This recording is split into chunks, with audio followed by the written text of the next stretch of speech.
We are back. Karen Tallkat Conley, our featured guest. This is a epic serialized conversation. We've been talking with my mom on the other side and my last wife, Luann, on the other side. I was thinking maybe your brother might show up, but we wanted to do one more segment because we were on a roll. And I also wanted to close out with a little mantra here that my mother did. But let's say, any final thoughts from Luann at this point in time about where we're all going on the planet and how she fits in? Well, she's saying that, boy, the picture over there, the perspective is so much greater than the one that she had when she was here in the body. Although she had understanding and she was interested in spirituality, she said, basically, I didn't have much of a clue when I got over there and saw the big picture and the wide expanse of it all. Mm-hmm. And what she sees, she says there's actually quite a few light beings, people that are departed, that have crossed over, light beings that are in existence from other planes. There's a lot of attention on the planet right now, mm-hmm. in other dimensions and in other locations and other planetary systems as well. And she says the cool thing is she has a view of not just light levels, but other star systems and all kinds of amazing things that she can see and view and know about. But the concern is universal for the planet right now. Mm-hmm. And all beings that are interested in peace and love are watching to see what we do. She is pointing out to me that it's important that we know we have free will and that, the way we think and what we create is what really matters. It's not interesting. She's saying something that I know. I had to make sure it wasn't me thinking it. But she's saying that nobody is really scripted to, quote, save us.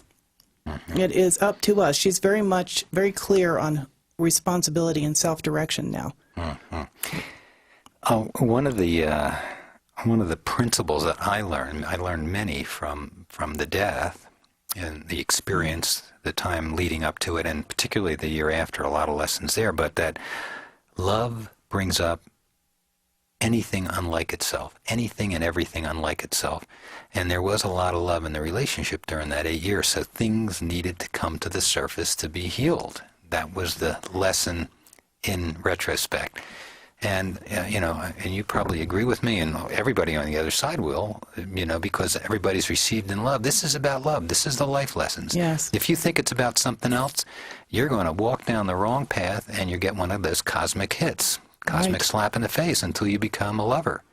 And this is why we're, I don't want to judge where we are, because this is the reality that we're living in, but if you look at the things we do as a society, we're pretty unevolved. Whatever happened to love? Why are we beating up on each other? We're stuck in our limbic brain, the reptilian part of the brain, and that's not where we're supposed to evolve to.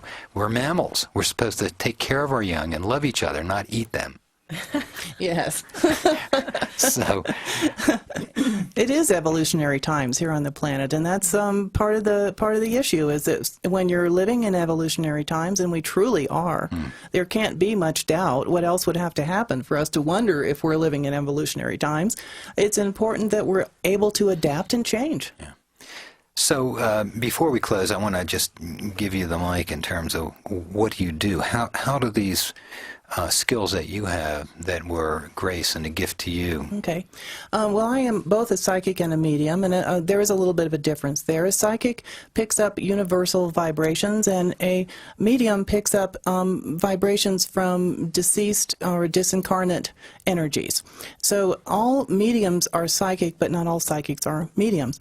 I'm able to do both, so in my practice I offer contact or communication with loved ones on the other side, but I also am able to sit with you and consult with you regarding what I do is I tap into your auric field in higher dimensions, and I give you kind of a consultative session as to a report card as to how you're doing, and I can see your past, present, and future, and also my readings are very truthful. That is, if you're in a position of a stuck spot, I will not hesitate to point it out to you. So I offer those private sessions, and I teach as well. I teach I do a session that's called Talking with the Dead, similar to John Edwards on TV.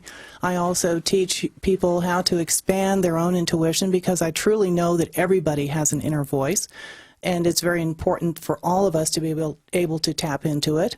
So I encourage other people to develop their ability as well. I'm interested in letting people know how to manifest. And one of my favorite topics that I most enjoy right now is the changing times that we are living in, the changing times that are now. They're not coming anymore, they're here.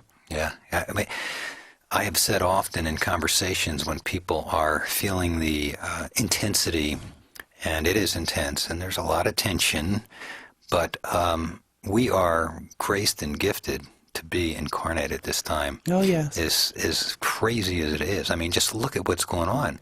You know, people 20, 30, 40 years ago had no idea. We're watching the series Mad Men, which I'm really enjoying because it's a period piece of the, you know, mid to late 50s, and maybe it goes into the 60s. And I'm enjoying that because I was alive then, too. Yes. And Elizabeth was just born at the end of that period, so but she's enjoying it too. So we have an incredible amount of grace, and I think part of, you know, all of us here in the studio and our allies there are here in these bodies to do the work of assisting people to wake up to their true nature. Truly. And I think we falsely identified with who we are, and maybe that's another, you know, guidance you would do here. But with your perceptions, as the people from the other side, including my mother, said, you know, she's like, you know, relaxed, surrendered up, you know. Mm-hmm. We think we're our ego-mind complex or our persona here, and we've identified with that, but that's not who we are. That's just part of the fun to come into this lifetime, and maybe you would address that, and also is part of the game that we have certain prescribed lessons that we've agreed to learn, incarnate, have fun doing it. We forgot the joy. Yes. We came here, the reason we came here is one real simple reason: to have experience and gain wisdom. That includes making mistakes, having setbacks, you know, gross losses, great wins, all of it. And so that is the purpose of why we are here. That's how it expands our soul. And that's how we evolve and become greater and greater and greater as beings. If we really knew that we're on a continuous cycle, so to speak, and that we are eternal, one of our greatest fears about the changing times is loss. Loss of our physical being, loss of money, loss of food, loss of home, loved ones, etc. If we really knew that everything is eternal and ongoing, and that this experience on this plane is like a script in a play, and we put the characters in place. Mm-hmm. And all of this is meant to be acted out, learned from, and moved on from. It's ongoing. Mm-hmm. This isn't all there is. We're okay. We have a lot more to look forward to.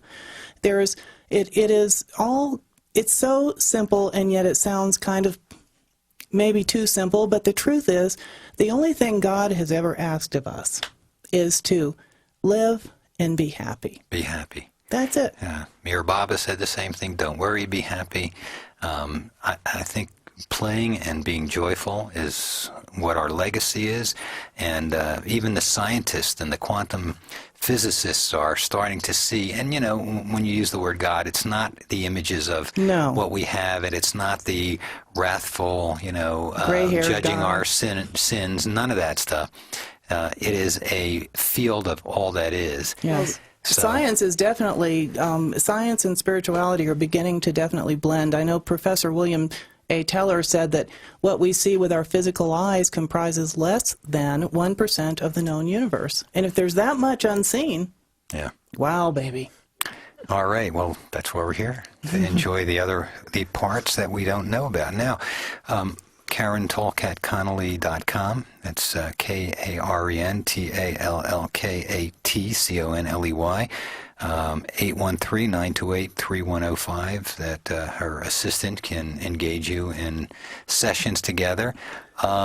I don't know, is my mother still on the line there? Your mother is on the line. Does she want to do her mantra in closing here, or should I do it? I think you should do it because she likes the idea of hearing your voice do it. Okay.